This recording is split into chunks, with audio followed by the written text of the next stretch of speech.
আমি আজকে যে সূরাটা তেলাওয়াত করেছি সূরাটার নাম হচ্ছে সূরাতুদ দাহার বা সূরাতু আল ইনসান। ইনসান মানে হচ্ছে মানুষ। ইনসান মানে কি?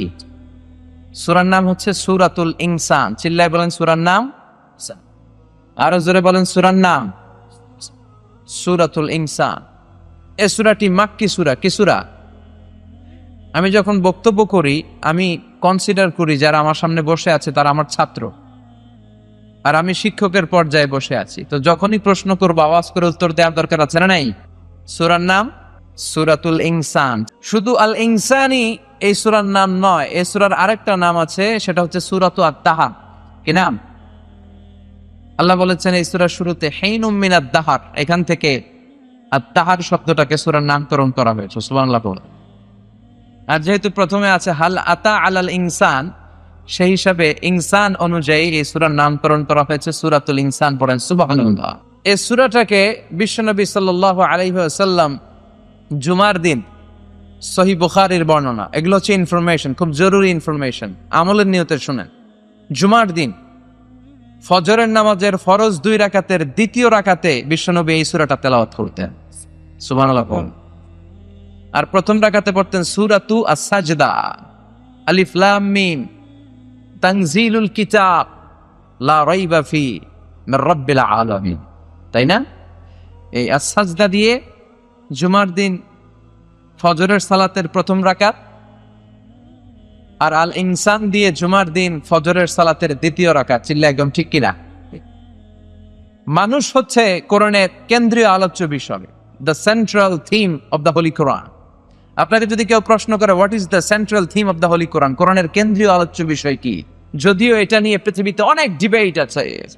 কেউ বলেছে কোরআনের subject matter or the central theme of the holy Quran হচ্ছে যিকরাল আখিরাহ, আখিরাতের স্মরণ। কোরআনের 30 পারায় যা আছে এক কথায় যদি কেউ বলতে চায় তাহলে বলবে এটা আখিরাতের স্মরণ। এটা ঠিক। আবার কেউ কেউ বলেছে কোরআনের সেন্ট্রাল থিম হচ্ছে কানেক্টিভিটি উইথ ইউর লর্ড, আল্লাহর সাথে আপনার সম্পর্ককে কিভাবে বাড়ানো যায়, কোরআনে এই কথাই বলা হয়েছে। কিন্তু সবচাইতে প্রণিধানযোগ্য যে কথা সেটা হচ্ছে কোরআনের কেন্দ্রীয় আলোচ্য বিষয় হচ্ছে মানুষ। কোরআনের কেন্দ্রীয় আলোচ্য বিষয় কি? আমরা কি? আমরা সবাই কি? মানুষ। আমরা হচ্ছি কোরআনের কেন্দ্রীয় আলোচ্য বিষয়, কারণ কোরআনে যা বলা হয়েছে সব মানুষকে নিয়ে বলা হয়েছে। কোরআনে যা আছে সব মানুষের কথা। কোরআনে যত কথা, এই কথাগুলো সব মানুষের জন্য কথা। চিল্লায় পড়েন আল্লাহু আকবার। মানুষকে আল্লাহ তাআলা পৃথিবীতে অনেক অনেক বেশি মর্যাদা দিয়েছে।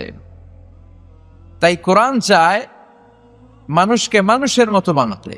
আমরা প্রায় একটা কথা শুনি যে আমাদেরকে মানুষের মতো মানুষ হওয়া উচিত, শুনি না? আমাদের আব্বা আম্মারা বলে না বাবা মানুষের মতো মানুষ হইও, কি বলে? তো কোরআন পড়লে আপনারা মানুষের মতো মানুষ হবে। কোরআনের introductory Surah, preface of the book, মানে কোরআনের ভূমিকা হচ্ছে সূরাতুল ফাতিহা।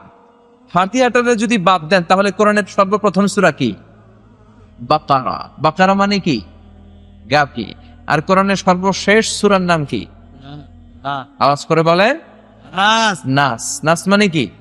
মানুষ। শুরু করলেন বাকারা দিয়ে, মানে পশু দিয়ে, শেষ করলেন মানুষ দিয়ে। এর মানে হচ্ছে আল্লাহ বুঝাতে চাইলেন 30 পারার এই কোরআন যদি পড়ো, পশুত্বের যে প্রবৃত্তি তোমার আছে এটা ডিলিট হয়ে তুমি মানুষের মতো মানুষ হয়ে বেরোবা।